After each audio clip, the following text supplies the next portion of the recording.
గీతాంజలి మృతిపై ఆవేదన వ్యక్తం చేశారు హోంమంత్రి తానేటి వనిత. ఫేక్ అకౌంట్లతో రాక్షసత్వాన్ని ప్రదర్శించారని మండిపడ్డారు. మహిళా మంత్రులు, ఎమ్మెల్యేలపై కూడా దుర్భాషలాడటం, అసత్య ప్రచారాలు చేయడం సరికాదన్నారు హోంమంత్రి. సామాన్య మహిళా ట్రోలింగ్కు తట్టుకోలేక చనిపోవడం చాలా బాధాకరమని అన్నారు. ప్రభుత్వం గీతాంజలి కుటుంబానికి అండగా ఉంటుందన్నారు ఆమె. మృతిపై దర్యాప్తు జరుగుతుందని, నిందితులను వదిలిపెట్టబోమని పేర్కొన్నారు హోంమంత్రి.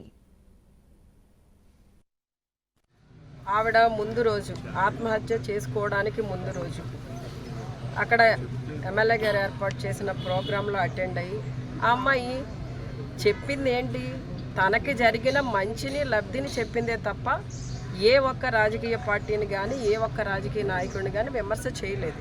ఇప్పుడు ఆ అమ్మాయి చేసిన తప్పేంటి, అందులో ఏదైనా తప్పు కనిపించిందా? ఇప్పుడు మనం కూడా ఇక్కడ బోల్డ్ మంది ప్రజలు ఉన్నారు. ఆ ప్రజలందరూ కూడా వారికి జరిగిన మంచిని చెప్తూ ఉంటారు. ఒకవేళ ఎవరికైనా ఏదైనా వాళ్ళ అవసరాలు తీరలేదు అని అడుగుతూ ఉంటారు, ఇది కావాలండి, ఇది చేసి పెట్టండి అని. తప్పేం లేదు కదా అందులో. దాన్ని అంతగా ట్రోల్ చేయవలసిన అంత అవసరం ఏమొచ్చింది? ఈ తెలుగుదేశం నాయకులకి, జనసేన నాయకులు ఏదో ఒక ఆ అమ్మాయిని ట్రోల్ చేస్తూ, ఆ అమ్మాయి మాట్లాడిన దానికి రకరకాలుగా వక్రీకరిస్తూ, పెడార్థాలు తీస్తూ, ఆ అమ్మాయిని మానసిక క్షోభకి గురి చేసి, ఆ అమ్మాయి ఫోన్కే డైరెక్ట్గా కాల్స్ చేసి ఇబ్బంది పెట్టి, కొన్ని మెసేజ్లు పెట్టి, అలా అంత దారుణంగా చేయవలసిన అవసరం ఏముందో నాకు అర్థం కాలేదు.